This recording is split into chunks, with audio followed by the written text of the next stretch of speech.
Tu as eu un rêve de destinée. C'est la raison pour laquelle tu es sur la terre. Tu as eu un rêve qui montre les grandes choses que Dieu va faire avec toi. Vous savez, Joseph, quand il a rêvé, on a voulu le tuer, on l'a mis dans le puits à cause du rêve. Et c'est tout le temps comme ça. Lorsque Jésus-Christ naît, il y a des gens qui voient son étoile. Il est juste un bébé, il ne sait même pas ce qui se passe. Mais déjà, on a des plans de mort pour sa vie. Dans le monde spirituel, une chose qui est un grand trésor, c'est ce qu'on appelle les songes divins. Les songes là, ce n'est pas une petite affaire. Ils sont tellement puissants que Satan fait en sorte, il arrive à faire en sorte que de nos jours, les rêves sont méprisés, on ne les considère pas. Quand quelqu'un rêve à une bonne chose, il met ça de côté. C'est-à-dire que si tu rêves et puis tu te vois dans un jet privé, la richesse, ça les gens ne se souviennent pas de ces rangs de rêves là. Ils regardent et disent, on dit non, tu es trop content. Les gens se souviennent des cauchemars. Vous avez remarqué, non? Les gens, si 3 chats noirs te poursuivent, ça, les gens expliquent les chats qui les poursuivent dans la nuit. Mais parce que je marchais, il y avait de l'or à ma gauche, de l'or à ma droite, il y avait la lumière qui brillait. Ces gens de rêves-là, les gens n'en parlent pas beaucoup. Mais en tout cas, la plupart des gens, quand ils m'écrivent, me parlent d'un rêve. C'est un rêve qui n'est pas bon. Pourquoi les gens parlent? Pas parce qu'ils n'ont pas de bons rêves. Parce qu'on sous-estime les bons rêves. On sous-estime les grands rêves. Et la Bible dit, Job chapitre 33 à partir du verset 14, il dit que Dieu parle cependant tantôt d'une manière, tantôt d'une autre, et l'on n'y prend point garde. Il parle par des songes, par des visions nocturnes, quand les hommes sont livrés à un profond sommeil. Amen. Quand ils sont endormis sur leur couche. Maintenant, regarde la puissance des songes. Il dit, il leur donne des avertissements dans des songes. Et met le sceau à ses instructions, afin de détourner l'homme du mal. Donc les songes ont un pouvoir que si le mal t'attaque, le songe peut te faire prendre la bonne direction. Les songes c'est puissant.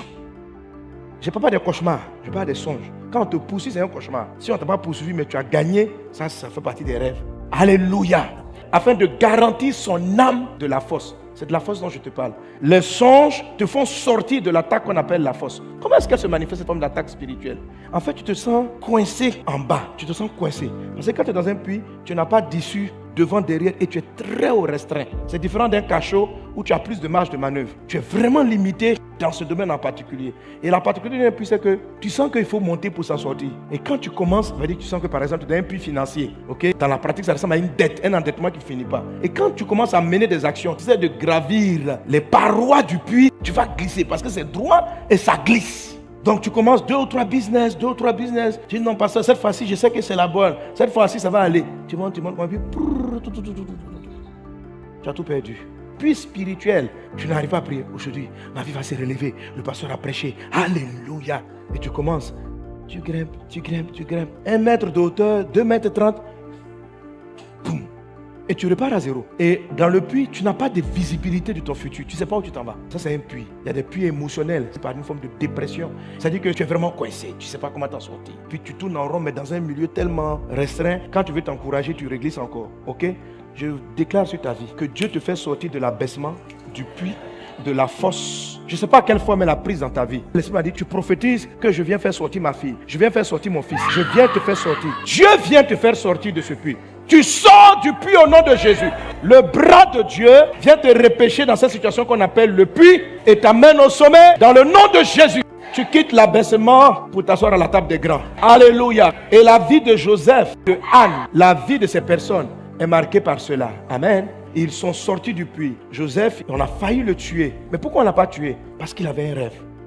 Ça l'a sorti du puits. Il arrive chez M. Potiphar, il travaille, il devient excellent et on ment contre lui. On dit qu'il a tenté de violer. Ce qui n'est pas vrai du tout.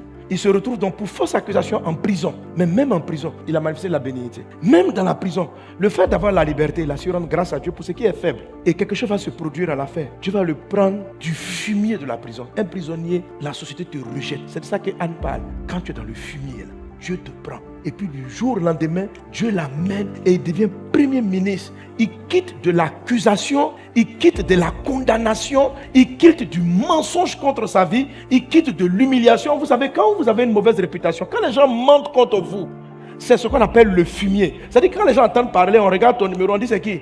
Madame là. Quand le fumier vient sur toi, c'est pas bon. Il y en a qui sont dans un fumier professionnel. Peut-être que tu as fait une erreur, mais c'est comme si ton CV, ton nom, quand on rentre ton nom pour vouloir travailler avec toi, on dit tu as travaillé où hier? Il était dans telle banque. Ah, tout sauf lui. Ça c'est le fumier. C'est-à-dire que tu transportes une mauvaise réputation.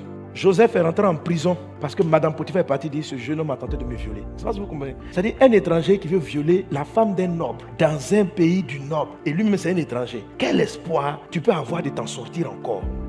Mais malgré cela, frère, le Dieu que nous invoquons, il y a des personnes parmi nous, même leur casier judiciaire a été sali. Accusation, on t'a jugé, on a dit détournement, tu n'as pas détourné l'argent. On a dit tu as fait ça, tu n'as rien fait. Ça, tu es rentré dans le fumier. Ça y est, tu portes sur toi une odeur de détourneur. Ce que Dieu et toi et ceux qui t'ont mis dans le puits savent que tu n'as jamais fait. Mais le Dieu que j'invoque m'a envoyé vers toi en ce jour pour déclarer sur ta vie, le temps de te laver du fumier, de cette mauvaise odeur-là est arrivé pour toi. Tu quittes cette situation et tu t'assois à la table des grands. Parce que M. Potiphar, c'était un ministre. Je me demande, Potiphar, quand il a dû retrouver Joseph au conseil des ministres, qu'est-ce qu'il a dit? Pharaon a dit, cher ministre, je viens de choisir un nouveau premier ministre. Il y a une réunion où j'étais en train de gérer une histoire d'un songe que j'avais eu là. Il y a un jeune qu'on a sorti de la prison, mais il m'a expliqué. C'est impressionnant. Donc Potiphar n'était pas là peut-être quand Joseph est venu expliquer le songe de Pharaon. Il dit, ah bon? Il dit, non, il est brillant. Ça, c'est une intelligence comme on n'a jamais vu. Ah bon? Voilà. Et je vous dis, tellement il est intelligent pour nous l'Égypte, il a un plan de sortie de la pauvreté de l'Égypte. Il est brillant. Et Pharaon dit, demain, grand conseil des ministres, je vais vous présenter le nouveau ministre. Donc Potiphar dit à sa femme, il paraît qu'il y a un nouveau ministre, il faut que je fasse bonne impression. Le nouveau premier ministre, il faut qu'il me garde au ministre. Donc il s'est sapé. Maintenant, là, dès qu'on a le même ministre, ça apparaît dans les journaux. Oh, il n'y a pas de journaux, il n'y a pas de télé, il n'y a pas de WhatsApp, il n'y a pas Internet, il n'y a pas tout ça. Donc c'est le jour où il a dû le voir. Il dit, ma chérie, sape-moi bien. Je vais à la rencontre du nouveau premier ministre. Puis il arrive, ils sont assis au conseil des ministres. Le chef de l'État, le pharaon, dit, messieurs les ministres, j'ai la joie de vous présenter notre nouveau premier ministre. Non, peut-être qu'il n'a pas reconnu même. Il a dit, c'est une ressemblance. Il faut imaginer le film, quoi. Parce que là, il devait être vêtu dans tous les appareils égyptiens. Vous savez, à l'époque, ils avaient des maquillages, des choses comme ça. Quand il était esclave, il n'avait pas tout ça, peut-être. Donc il voit le gars arriver. Il dit, mais ce monsieur me rappelle quelque chose. Parce que ça faisait moins près de 2-3 ans qu'il était déjà en prison. Il me rappelle quelque chose. Il me rappelle quelqu'un. Et puis il arrive. Il dit, attends, c'est un cauchemar ou bien j'ai rêve ou c'est quoi? Joseph, celui que tu as fait jeter en prison, est devenu ton patron. Il est devenu le chef. Il n'y a pas de téléphone, mais il a dû appeler sa femme. Ma femme, tu ne peux pas t'imaginer. La femme, quand on lui a dit que Joseph est le nouveau premier ministre, c'est pas, elle sait qu'elle a menti. Donc, non, vraiment, Dieu va faire ça. Les gens seront étonnés. Tu le déclares sur ta vie. Dans le nom de Jésus de Nazareth. Alors vraiment, si tu veux vivre ce genre d'aventure, Dieu le fait encore. Il y a un caractère que tu dois avoir, c'est vraiment la bénédiction. C'est ce que Dieu utilise. Il faut que tu développes ce caractère. C'est ce qui prend les choses faibles, méprisables, pour les amener en haut. C'est quelque chose que toi-même tu appliques. Tu fais monter d'autres personnes. C'est comme ça que Dieu travaille. Alléluia. Gloire à Jésus.